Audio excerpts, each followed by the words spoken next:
Welcome back to the Bigger Than Birth podcast, where we're celebrating bigger bodies and beautiful births. I'm your host, Victoria Gaba, and each week we will be bringing you the real stories of plus-size moms as they share their journey through fertility, pregnancy, birth, and postpartum. These stories highlight what it's like to navigate through this experience as a woman in a bigger body in hopes of creating representation for plus-size moms, both present and future. Thank you for being part of this community as we share these stories that are so much bigger than birth. Welcome to today's show. Today we are joined by Javeé Love, an aspiring comedian and fellow plus-size mom who shares her impactful and unexpected journey into motherhood. Starting her pregnancy at 524 pounds, Javeé discusses her experience navigating the medical system as a larger plus-size woman. Javeé details her transition to a high-risk specialist and the unique medical decisions that followed, including the decision to undergo a classical or vertical style C-section. We also dive into the medical hurdles of her story, including the need for general anesthesia to a 24-hour stay in the ICU for respiratory monitoring. Javeé shares her honest experience with DMER, as well as how she managed clinical depression throughout pregnancy and postpartum. Javeé's story is one of resilience and being able to navigate all of the unexpected turns that pregnancy and birth may bring. I hope you guys enjoyed today's episode, and here's Javeé. Hey, Javeé, thank you so much for coming on the podcast. Thanks for having me. We're super excited you're here. So I guess we'll get started by you just telling us a little bit about yourself and your family and where y'all are from. Okay, well, my name is Javeé. I am 25 years old. I'll be 26 May 30th, Team Gemini. I am from Buffalo, New York, born and raised. I have 3 sisters. I'm in the middle. I have an older sister and 2 younger ones. You know, they say, male child syndrome. Yep. I'm married to a middle child, so I get it. But yeah, that's pretty much just my basics right now. I am building on my own platform. I do stand-up comedy. So just to throw that out there, maybe you guys can possibly catch me on TV soon. Who knows? I actually have my YouTube channel. I have 2 shows that I've done so far. They are posted on my YouTube channel. We'll put a link to it in the description so everyone can go check that out for sure. Well, awesome. We will jump into your birth story. So when you found out you were pregnant, were y'all trying to conceive or was it a surprise? No, this was a definite surprise. It was a case of I was dealing with someone I wasn't in a relationship with. So it really was an accident. But I'm gonna lead up to how I possibly kind of like found out that I was pregnant. So, you know how before your period comes, you could tell that it's going to come. So I had that type of movement. I was like, oh, okay, my period's about to come. So time went on and I was like, it didn't come yet. Okay. I wasn't worried. I was like, okay, I let some time go by. But then like my nipples started to feel weird. Now, there's one thing that I've heard people say that when they find out they're pregnant, they start to tell by their nipples. So my nipples started to feel weird. And I was like, well, that's new. And so I was like, you know what? I'm just going to go, take a test. I wasn't worried. I really was like, I'm just going to take a test. And so I already had a pregnancy test in my house that I had. It had to been for a long time, but I'm gonna explain the story afterwards. So I took the pregnancy test at home right before having to go to work, and it was positive. So I was like, but it was expired. So I'm Mm, like, okay, well, can't really like tell if this is like it because the pregnancy test is expired. You know that when they're expired, then the results, they're not accurate. So I was like, okay, well, I don't know if I am, but I didn't have no time to stop to grab another one. I had to go to work. So I literally was at work all day, like, damn, am I? I left myself on a cliffhanger. I would not have been able to focus. Like my brain would have just been spinning that whole time. And then when I get off of work, it's like 11 o'clock at night. So there's nothing open for me to go get another test. So again, I had to go home, sit on it, sleep on it. That's my problem now. If I wasn't sitting on it, I wouldn't be here. But so I woke up like 8 o'clock in the morning, like, okay, I'm up. I went straight to Family Dollar, grabbed another test, came back home, and it was confirmed. I was definitely pregnant. I was like scared, I was nervous, and I was like, to be honest, I didn't know whether if I wanted to move forward with doing this or not. This would be considered my first child, but this will be my third pregnancy. So I had an abortion back when I was 20 years old. So that was my choice. But then back in 2023, I had a miscarriage. So for this go round, it was like, I know my situation is not the perfect situation, but it was like I had just had a miscarriage 2 years ago, so I kind of do want to have a kid. And then on top of it, I found out I was pregnant in April. My grandmother died at the end of January. So for me, it was like that was her coming back to me. To me, it was a blessing. So I was like, you know what? I'm going to move forward. I'm going to have my child. I first told my closest friends, but then, like I said, I found out I was pregnant the weekend of Easter. And because knowing that, my grandmother passed this year and Mother's Day was the next month, I wanted to do something cute for my mom and surprise her and tell her for Mother's Day. Oh, Because I knew Mother's Day was going to be hard because we lost my grandmother. I was like, you know what, this would be the cutest little thing. So I got her a onesie that said Happy Mother's Day, Grandma. Well, she cried. She was so excited. I had wrote in a card. It was a card that had like grandma stuff on the front, but mhm. she didn't pay attention. So she just opened the card. So I wrote a letter and was like, we lost a family member this year, but now we are getting a new one. Happy Mother's Day. And she just was like, what? Like she was surprised. She was excited. She cried. Yeah, this is my mom's first grandchild. She was over the top. That's awesome. So you find out everyone's super excited about it. How were your symptoms? Did you have any other symptoms besides like the nipple sensitivity or morning sickness or anything? Actually, no. My first and second trimester were beautiful. I didn't have no symptoms, no morning sickness. I never threw up, not once. I was never really nauseous. For my first two trimesters, that's why I say I understand why people say, they didn't know they were pregnant for a long time. Because if it wasn't for the fact that I took that test, I wouldn't have known I was pregnant because I didn't have no symptoms at all. Now, my third trimester, yeah. My third trimester, I still didn't have any like morning sickness or anything, but that's when, the baby is bigger. So pelvic pain, I was out of breath. I was chronically tired. Like by the time I hit 6 months and I was working, it was so bad to the point that I was so tired that I didn't want to work. But I'm like, I have to work. It was so bad. Honestly, it was so bad to the point it's the reason why I got fired from my job. Oh, wow. I fell asleep at work on accident. And it was just And the exhaustion of everything. yeah. Yeah. That third trimester, I think for anybody, but especially plus size, like adding on the weight and then working on top of that, it's rough sometimes. With your prenatal care, so like your doctor's appointments and everything, did those go pretty well through your trimesters or were there anything that was concerning with that? When I first found out I was pregnant, I actually had a lot of concerns as far as with the doctors. So I had made one appointment at this certain doctor's office. It was my first initial appointment, but then my sonogram appointment wasn't until 2 weeks later. The same day of my first sonogram appointment, 30 minutes before the appointment, they called me to tell me we don't have the right equipment for you for your appointment today. So we're going to recommend you to go to somewhere else. So, I was annoyed because one, I've been waiting to see, get the first pictures of my baby Yeah. for all this time. Two, you waited till the last minute to tell me that you didn't have the right equipment. I was very annoyed because I was at the first appointment and honestly, you knew how much I weighed and y'all know what type of equipment y'all had. And y'all could have told me initially, but you waited to the last minute to tell me that y'all didn't have the right equipment for me. Did they ever get into the specifics of like what equipment they were lacking?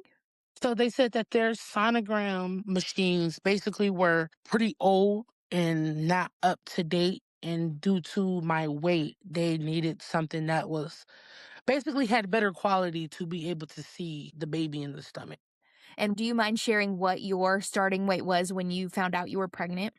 Yes, my starting weight when found out I was pregnant, I was 524 pounds.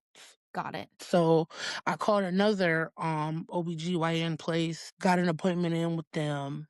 They gave me my first sonogram. I was very excited. I got to see my little bean. I was 9 weeks when I got my first sonogram. I got to see her. Well, I didn't know it was her at the time, but I got to see her. And same day, same appointment after the sonogram, they took me to the room. They talked to me. They told me, hey, with your weight, you will be considered a high risk pregnancy, and we don't take on high risk patients. So we're going to help you get into a clinic that take on high risk patients. Now, I enjoyed that. That was professional. Yeah. She let me know right away, and then they helped me. They looked for me for high risk doctors and recommended and made the appointment for me and everything. So that's why I was like, okay, this is how, high plus size women, how their care should be. If I came to you and you let me know that you can't move forward with me, then help me explore my other options and Yeah, move not forward. just turn you loose and say, all right, good luck. Right. That's great. So, what was your experience like moving forward with the high risk doctor? It was actually pretty great. My high risk doctor, they were amazing. They were very communicative. I was going to two different places for my regular appointments and then another place for my sonograms. But they were in the same building, so it wasn't, out of the way. I was at a maternal-fetal specialist for my sonograms, and I had an appointment every month. I went to them every month to see my baby. And every month that I went, everything was looking great. They expressed those concerns with me, being overweight, possibly having diabetes. I was already diagnosed with having high blood pressure prior to pregnancy, so that played a part as well. But one thing I will say is while being pregnant, my blood pressure was pretty regulated. Were you managing that with medication before that you continued during pregnancy? Um, yes and no. So before pregnancy, I was taking hydrochlorothiazide and losartan. Losartan is contraindicated in pregnancy, so they took me off that and put me on nifedipine once I found out I was pregnant. And so throughout the pregnancy, I was taking the hydrochlorothiazide and nifedipine, and it kept my blood pressure looking great. That's awesome. Did they make you do a early gestational diabetes test? Yes. Yeah, and how was that? The normal regular test. I didn't have no gestational diabetes. I also wasn't a diabetic prior to, so my results were great. Came back normal. With the high blood pressure, was there any talk of extra monitoring needed just in case for preeclampsia, or everything was just fine with it Yes. being monitored with medicine? Yeah, so me being seen every month with the maternal fetal specialist was the extra monitoring because people with healthy pregnancies don't get sonogram pictures every month. For the first 7 months, I was being seen once a month. After 7 months, I was being seen every 2 weeks. And then the last 4 weeks, I was being seen every single week. That sounds similar to what I had to do as well, like leading up into the end time. So Mhm. as you got closer to kind of that end of that 3rd trimester, were they happy to have you try vaginally, or talk us through a little bit about how the end of pregnancy went for you? So I expressed to my doctor that I was like, I want to push my baby out. I don't want to have a C-section. I want to give birth naturally.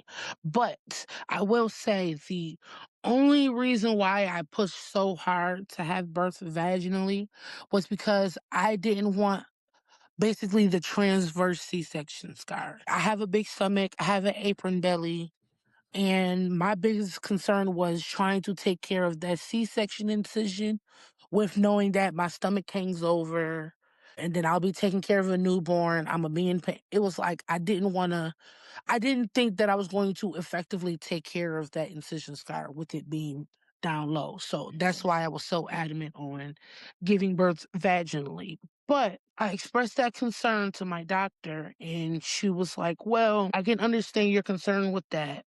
And so what she was like, what I would do is I would give you basically a classical C-section. So she basically explained to me that she would basically cut me open up top to get the baby out, since my concern was handling and taking care of the scar. So once she expressed that to me, I was like, okay, I can handle that, if it was to come to that, but I still want to push to have my baby vaginally. Like, I still wanted to at least try. So, did you end up going into labor naturally, or how did that process unfold? So, due to the history of high blood pressure, they wanted to basically induce me early. It wasn't having any complications, but because they were like, things are looking good. And so we would like to move forward while things are still looking good.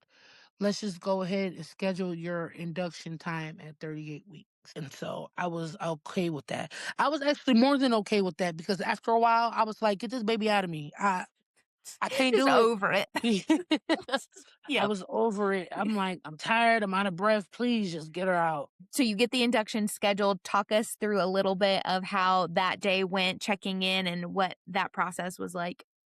Okay, so initially, my initial induction was supposed to be scheduled for December 4th. They called me. They were like, hey, we don't have any rooms available right now. We'll call you back in a couple hours. Just basically don't come in right now. We don't have any rooms, but we'll call you to let you know when you can come in. I said, okay.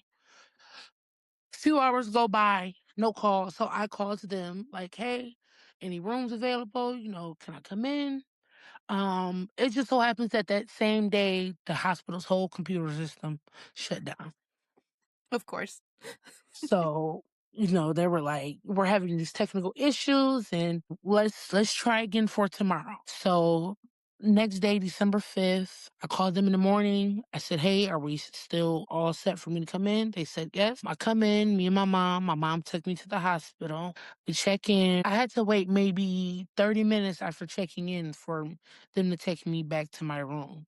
But eventually I got back to my room. Again, due to me being plus size and on a bigger side, I had basically one of the bariatric beds. It was bigger, it was wider. It had an inflation system to it. So it kind of was like I was laying on an air mattress on top of a hospital bed.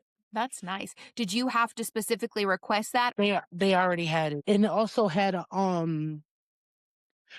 what do I want to call it? It had like a thing like above to where I was able to like pull up on it to like kind of get out of bed and stuff like that. Even though I'm like over 500 pounds, I'm actually a pretty active woman. Like I can move around no problems. I walk, run. So to me, it was like, I see why that's there, but I personally didn't need it. But I'm glad they had it because it helped after having a C-section. Yeah, for sure. You get there, you get checked in. What was the first step of the induction for you? Did they have to do like the cervical ripening, or were you dilated at all at that point? I was nowhere near dilated. They gave me the Cytotec. So even though I got there at 7 a.m., by the time I checked in, got into my room, got settled in, they did not give me the first round of Cytotec until 11 a.m. Wow. So were you Mhm. just hanging out in the meantime? Pretty much, yeah. Also, I forgot my baby for the first 7 to 8 months of my pregnancy, she was head down. She didn't like really, she moved a lot, but she didn't flip. Towards the end, she just started to flip around. So before, at my last appointment before the induction date, she was feet down. And they basically were like, if she's still feet down, we're going to have to give you a C-section. Like, Hmm. whatever. And I was like, I don't want that, but okay.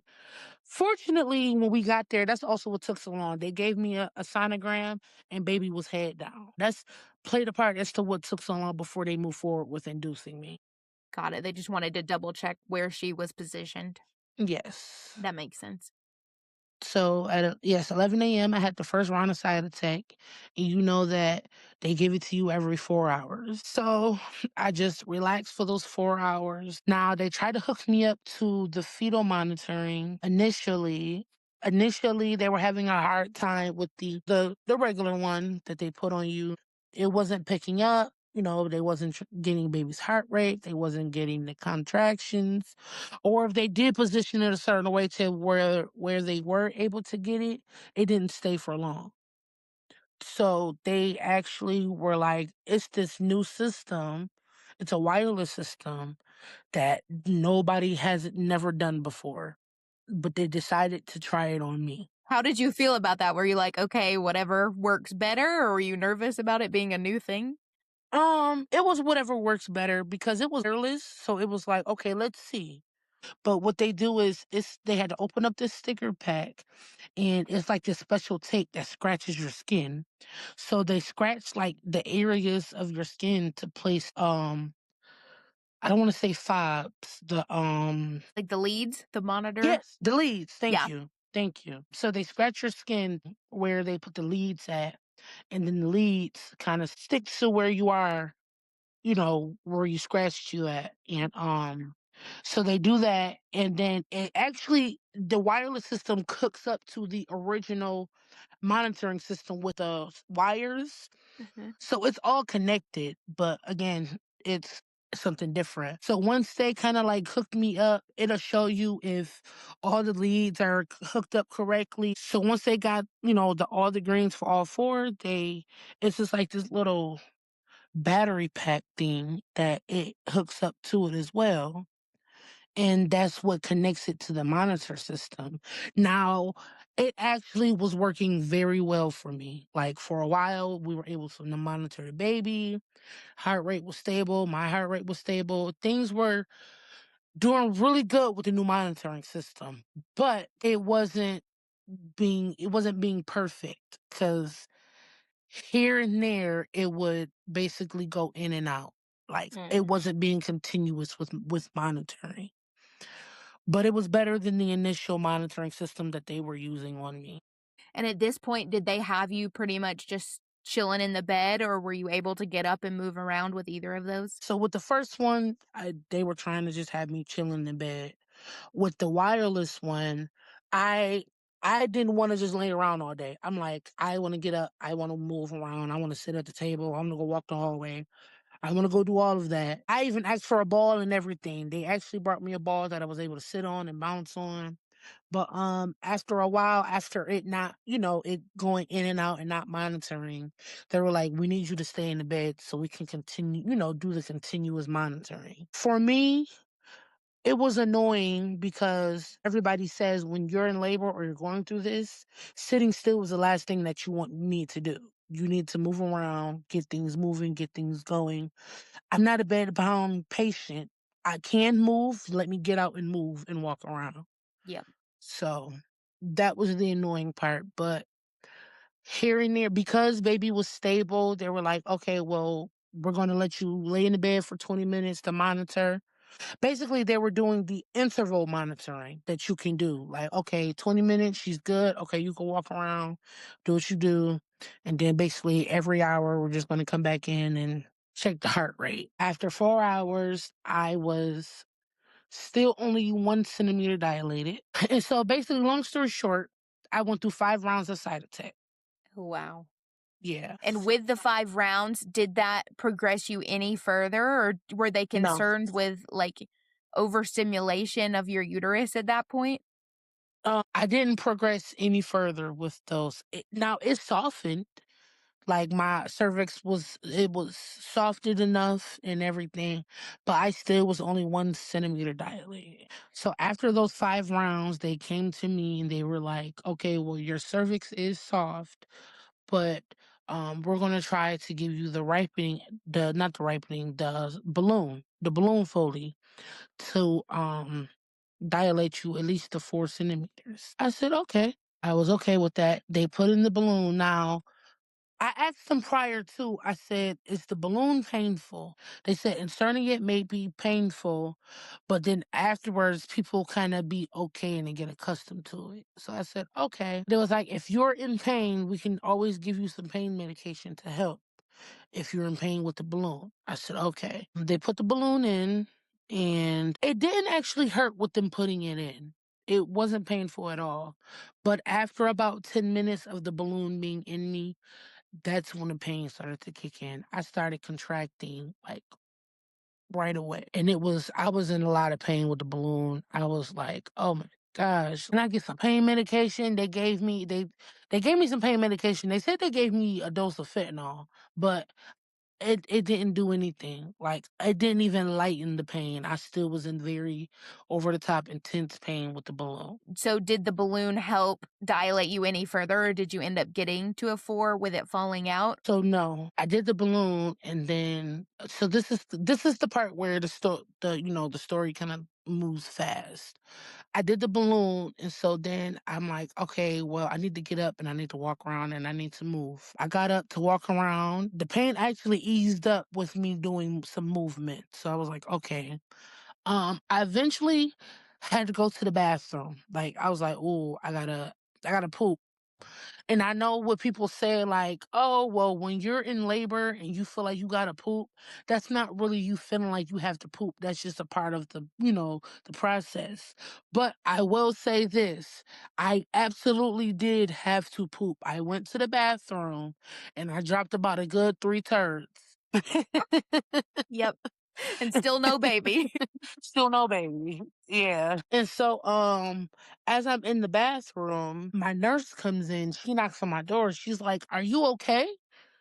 Like she's concerned. So I'm like, "Yeah, I'm just using the bathroom. Like I'm perfectly fine. I'm not even in pain. I'm just using the bathroom." So then she heads out, she comes back in. I'm gonna need for you to come out the bathroom and get in the bed. I said, okay, like I'm still using the bathroom. I'm like, okay, like, yeah, I'll be out in a minute. And so she was like, no, like, we need you to get in the bed, like, right away. She opened the door and is talking to me mid-turn, mind you, mid-turn. So I'm sitting here like, okay, like, I'm about to be done. I'm gonna get out and go lay in the bed. So door's still wide open. Nurse is standing in the door and she's looking at me. I was like, can you close the door so I can wipe my ass? She's like, oh, well, are you gonna be? I said, ma'am, I'm fine. I need privacy to wipe my ass. Like, that's it. So And so was there concern? Were they watching the baby on the monitor, or what was their So concern? yes, that's what occurred. Finally, when I got back in the bed, a lot of people rushed in. They were like, "Your baby's heart rate dropped like severely low while you were in the bathroom, and so we need to make sure that everything is okay." They're like, "Were you bearing down?" I was like, "Well, I was pooping, so yeah." They're like, so then that's probably why. So again, everybody rushed in. It was about a good maybe 8 people. They brought in the sonogram, machine. It was like we can't monitor the baby's heart rate effectively because again, it wasn't being continuous. So they got the sonogram. They're, trying to read her heart rate, make sure everything's okay. Luckily, when they read her heart rate, she was fine. Went back up to the 120s, 130s, but they were saying that her heart rate on a monitor dropped down to 70s or 80s. Now, what I will say is, now that looking back as to everything that has occurred, anytime that I went to the bathroom, I disconnected myself from the pulse ox that I was connected to with my finger. And so I would know what was my heart rate and what was the baby's heart rate when I was connected to the pulse ox. When I disconnected from it, I would see my heart rate would pop up where the baby's heart rate is supposed to be at. But Mm, because I know, I just watch my heart rate be in the 70s or 80s because I know, like, I see it popped up where hers was at. I'm like, it's picking up my heart rate for that. But they didn't want to listen to that. They did. got it. Also, she could have probably explained that in a nice way of like, hey, we just saw a change in the monitors, instead of just opening the bathroom door and be like, get out. Right. I'm like, Like you could have, like, I guess they didn't want to panic you, but also they could have told you that in a nice way. yeah, and listen, I work in healthcare. I'm a nurse myself, even though I'm not a nurse in that specific field. So I've been trying to explain to them, hey, this it's doing this because, it's picking up my heart rate, but they're not listening to nothing I'm saying. They don't want to listen to any advice that I'm trying to give or any of my opinions or anything. And I'm sitting here like, I work in healthcare too, so I know, but So after everybody came into the room and, they pulled out the sonogram, they were checking your heart rate. Your heart rate went back up to like 120s, 130s. Everything was fine. But then basically they just came to me and was like, listen, you're still only 1 centimeter dilated. We can't move forward with basically the induction process because we can't effectively monitor her heart rate. If we can't safely monitor that, then we can't move forward with giving you Pitocin. So they gave me options. They were like, what we can do is you can keep the balloon in, wait till you're 4 centimeters dilated, and then we can break your water and do the internal monitoring. That'll be the effective way, and then we can move forward with giving you Pitocin and everything. But then they were like, or if you want to just move forward with the C-section, we can do that as well, because at least if we just move forward with the C-section, we can do that safely. It won't have to be an emergency. We can make sure you are okay, hooked up. They were just like, there's a lot of different risks and factors with moving forward with the induction, because what if baby's heart rate do drop while you're on the Pitocin and now we have to go to an emergency C-section? Mhm. And there's a higher chance of something possibly going on in an emergency situation. So I said, okay. I sat and I thought about it. I talked to my mom. I said, Mom, what do you think that I should do? Back in my mind was like, maybe I should just move forward with the C-section, but I'm like, let me just get another opinion. I asked my mom, and my mom said she think that I should just move forward with the C-section while things are okay and, things are stable. I said, okay. So at that moment, I just was like, you know what? This balloon hurts. I'm ready for this balloon to get the out of me. Let's just move forward with the C-section. But they were like, okay. They had another woman in the operating room having a C-section already right there.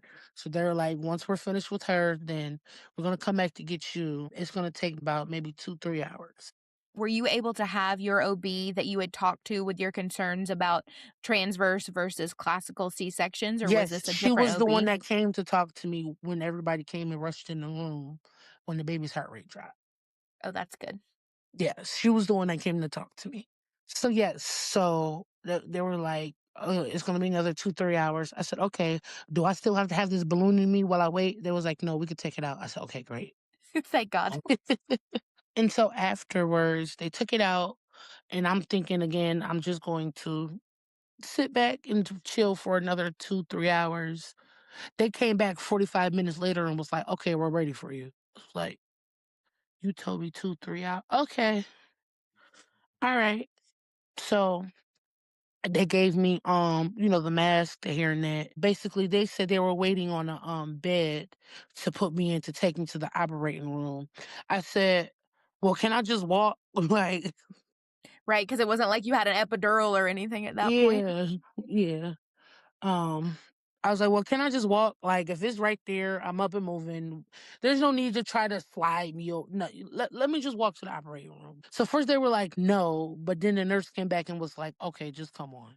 I'm like, "Thank you." So walked into the operating room. They had me lay on the table and strapped my arms and legs and everything down. So they were like prepping me, cleaning me up. Um, they were about to put the catheter in me, and I was like, "Wait, y'all not gonna put me to sleep first before you put this catheter in me?" Because so I also forgot to bring this up. Due to them having issues with getting my IV in, I forgot that part too. I'm so sorry. So they had issues with putting in my IV. They had to bring in extra people to kind of basically get the ultrasound, find the vein, and kind of basically dig into my arm to get the IV in and do everything. And so they knew that they had an issue with doing that just in my arm. They were scared of something going wrong with trying to give me an epidural or a spinal tap in my back. due to my weight. So they expressed to me that we're going to give you a C-section. We're going to have to put you to sleep. I said, okay. Honestly, I was okay with that because I don't know how I was going to feel with them tugging and ripping me open while I'm awake. I was like, okay, like, please put me to sleep for that. So back to me being on the table. I asked them, I was like, are you guys not going to put me to sleep before you put this catheter in me? And they explained to me, they said, well, because when we give you the medicine to put you to sleep, it's also going to put the baby to sleep. So when we have to move very quickly, once you're out, we have to move right away to get the baby out so the medicine doesn't get to the baby as well. So I spent a lot of my time being awake on the operating table as they prepped me. Mm. So like arms strapped down, being the catheter being put in, them, getting the supplies, laying them out, them cleaning my stomach. I literally was awake for all of that. And eventually they were like, all right, we're going to put you to sleep. Count down to 10. Counted down to 10. I woke up in the operating room. They were like, Aaliyah, calling my name. I'm awake. I'm looking around. I'm asking questions. I'm groggy, but, to me, I'm like, I remember it and I know what's going on. I'm groggy, but I know what's going on. I'm like, where's my baby? They was like, oh, she's beautiful. She's healthy. There's nothing wrong. I said, okay, where is she? I'm assuming for them to put her in my face and, to show me her. And they were like, oh, we have to take her down to the NICU. So I'm like, well, you just said the baby was okay. Why is she going to the NICU? They said, we're sending her down there so they can watch her because we are taking you to the ICU. Oh, wow. Yeah, I'm confused because I'm like, you're taking me to the ICU, but I'm awake with my eyes open talking to all of y'all. And I'm like, I feel okay. Why am I being taken to the ICU? Again, these are questions that I'm asking them as they're taking me off the operating table, put me in the bed, transporting me to the ICU. They expressed to me basically it was for monitoring. They like, we just want to monitor your respiratory status, make sure you're okay. It was just for, a just in case type of thing.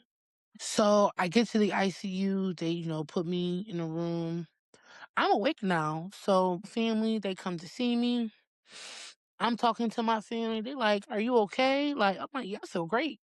Like once I like the medicine kind of like wore down a little bit, I'm up, I'm perked up. I feel fine. I feel amazing.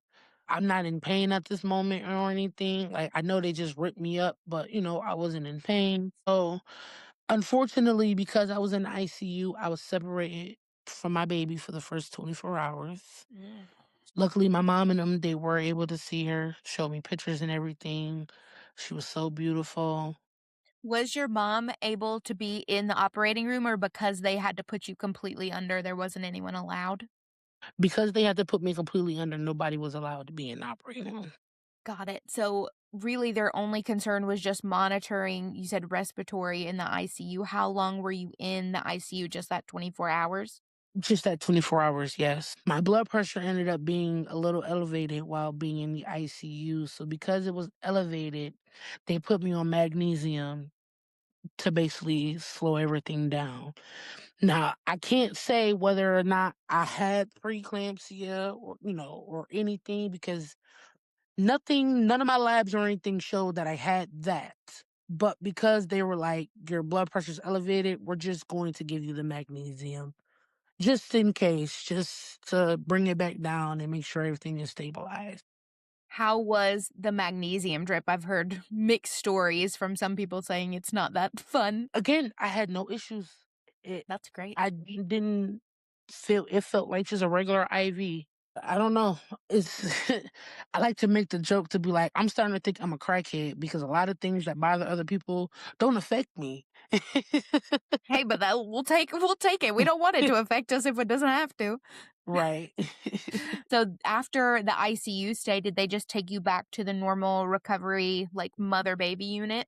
Yes. So after 24 hours of, seeing that I was fine, I didn't have any issues. They took me off the oxygen. I also was on oxygen.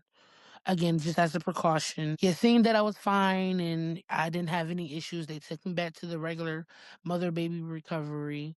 And so now, once again, I have my family members telling me, okay, well, you just had a C-section. You need to get up and start walking and moving. And so when I get back in there, I asked the nurse, I said, hey, am I able to like kind of get up and start moving around now? Because again, I spent the whole 24 hours in bed in the ICU. I still had the catheter in, and I didn't have to get up, so I literally was in bed. So after some time, I'm like, all right, I'm tired of just sitting here. Like, can I start moving? They originally told me, "Oh, yeah, you can get out of bed. It's just someone has to be in the room with you, just to make sure you don't fall." I said, "Okay." I had two people in the room with me, so I decided to get out of bed. And in the middle of me trying to get out of bed, I have the IV over here. I'm kind of like all over the place because I'm like, I'm trying to get out of bed. I'm trying to maneuver for me to get up and walk around. The nurse comes in the room and was like, "Wait, no, like you can't get out of bed." And I'm like, "I was told that I can." They're like, "No, you're on a magnesium drip. You have to stay in bed until you're off of this magnesium."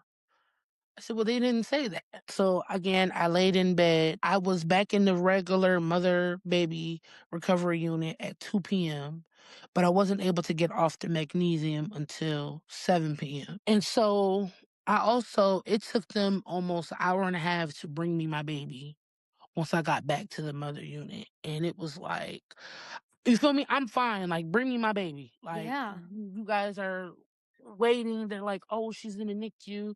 Okay, but she's not a NICU patient. Like, bring me my kid. And so eventually they brought my baby. And I just was like, oh my gosh. Like, I made this. I created this. This is mine. It was a great moment for me. I am upset that I didn't get a chance to do, skin to skin after she was born.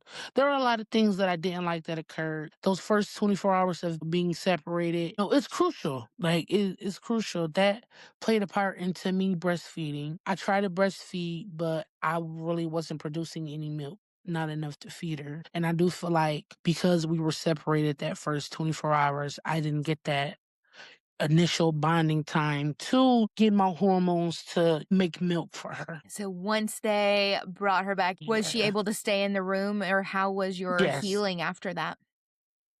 So yes, she was able to stay in the room with me. My mom and them were there, so they were able to tend to her at least while I was still on the magnesium drip.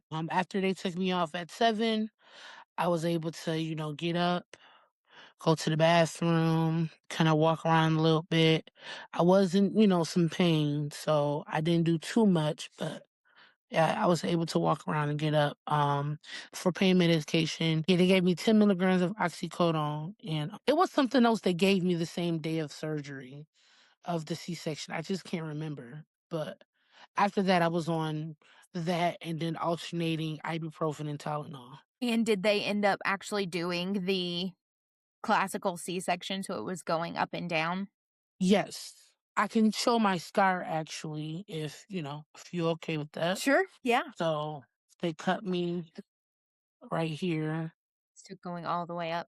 And for those of you listening, we will have pictures if you're comfortable, we'll send Yeah. take a picture of it and then we can put that with our socials too. So if you are just listening, then you can check that out on our Instagram or other social media.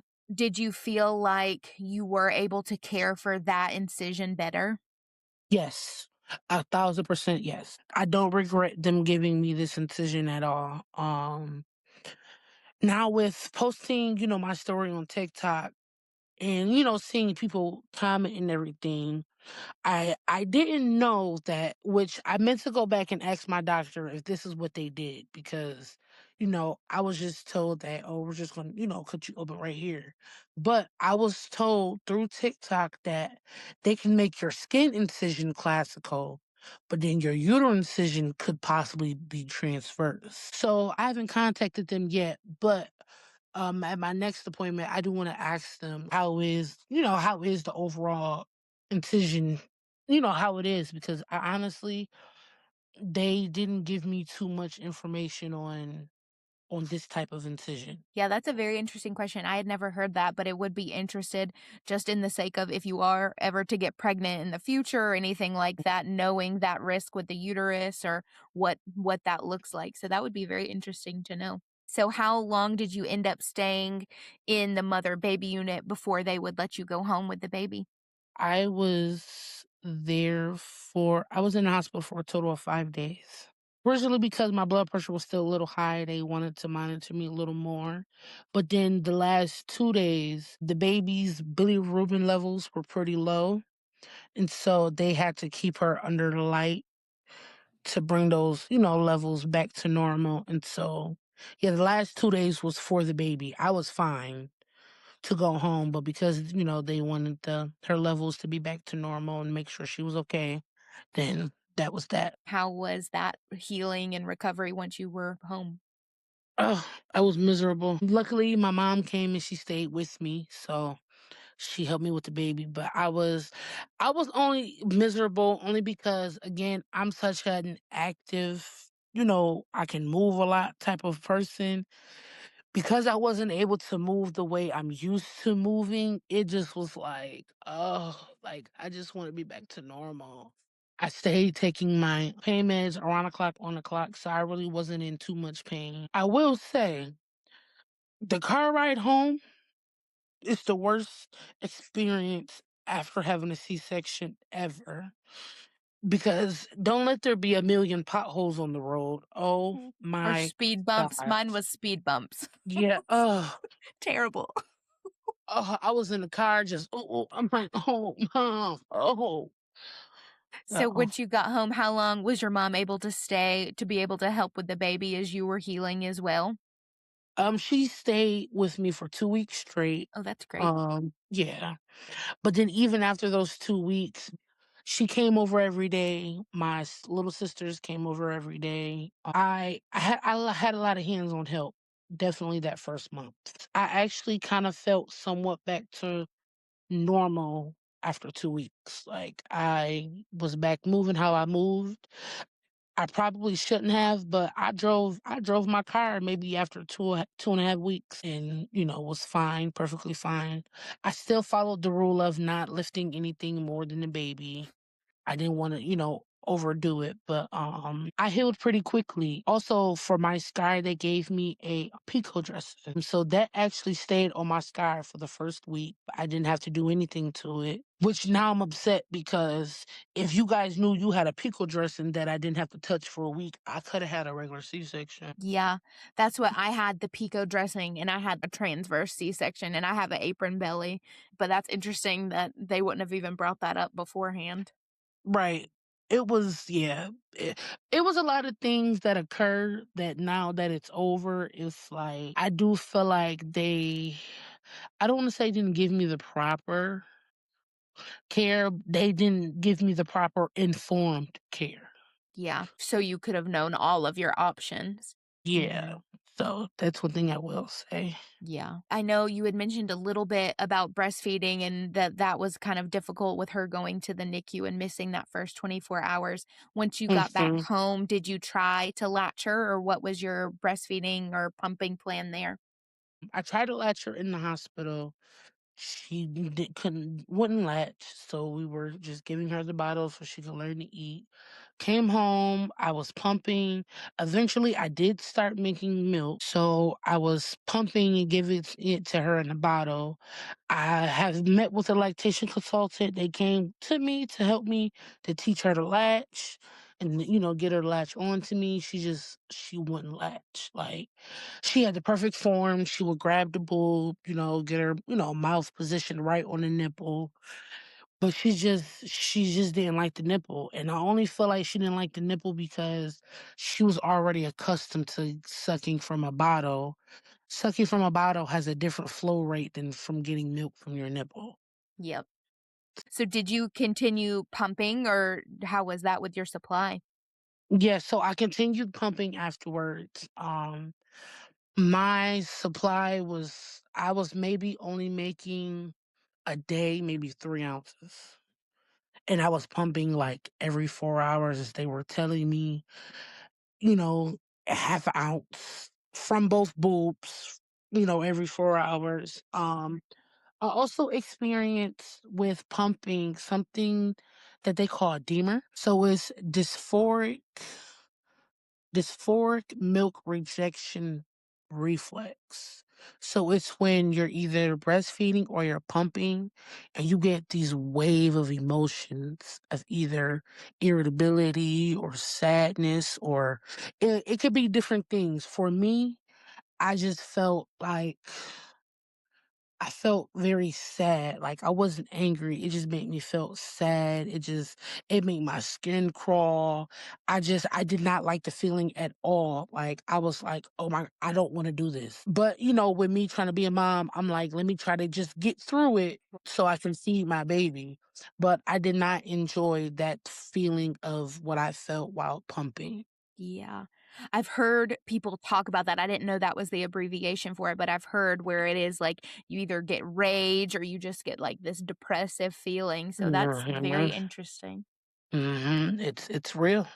So did you continue just to try to push through that, or did some point you were like, okay, my mental health is struggling. Let's switch to formula?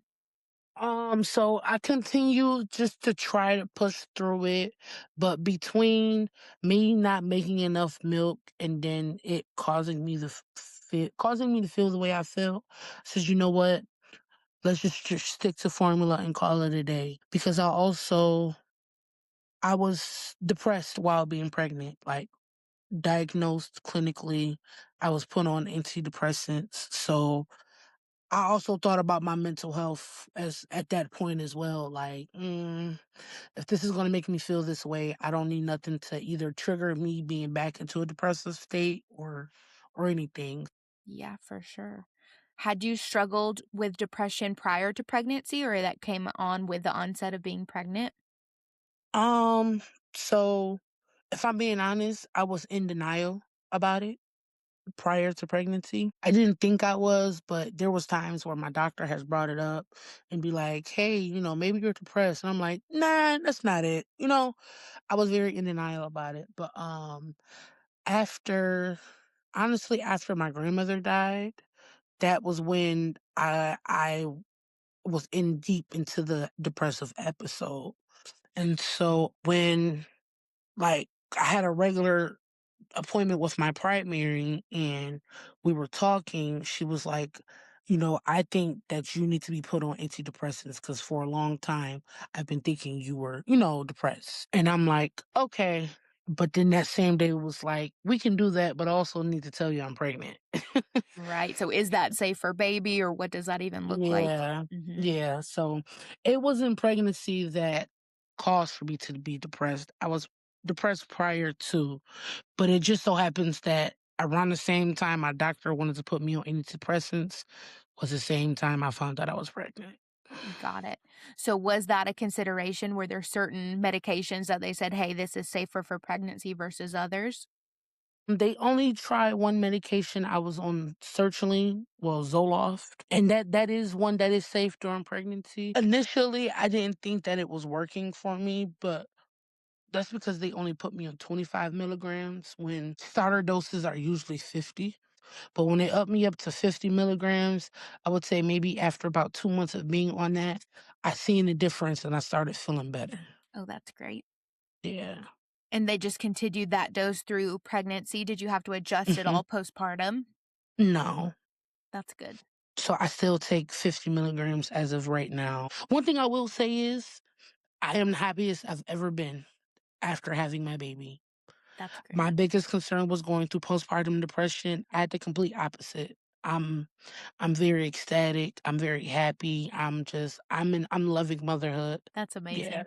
And that's I know a lot of people that even have either struggled with depression or are not struggling with depression but are concerned about postpartum depression. Like you said, sometimes that can creep in, but also I'm glad the experience for you was just the opposite of just being elated that you have that baby. Hmm. That's awesome. And big shout out to my support system. They have absolutely helped me out a lot graciously. Yep. That's so to have a village that is active and involved is a Yes. huge thing. So that's great. Yes. Well, that is awesome. Thank you so much for sharing your story and everything. I know that'll help other moms that are going through something similar, and I think that'll be a huge resource for them. Is there anything else that you want to share that you either researched, resources you used during pregnancy or postpartum that you want to share? Um, One thing I do want to say is yes, being bigger may cause for you to have higher risks. It doesn't guarantee that you will have complications with your pregnancy. That's one thing I absolutely want to put that out there because when I first was pregnant, that was my mindset. Oh my gosh, because I'm bigger, like I'm gonna go through this. I'm gonna go through that. I'm gonna have all these issues. And I did not have not one health issue while I was pregnant. And I weighed over 500 pounds. Yeah, anybody in any size can have a healthy pregnancy. And also since having my baby, I've actually I lost 50 pounds after having her. So I weigh less now than I did before I was pregnant. Well, that is so great, Javeé. Well, I seriously so appreciate you taking the time and sharing your story with us. And tell us again where people could find you either on social media or your YouTube page. Yes. So, my TikTok name is Javeé Love.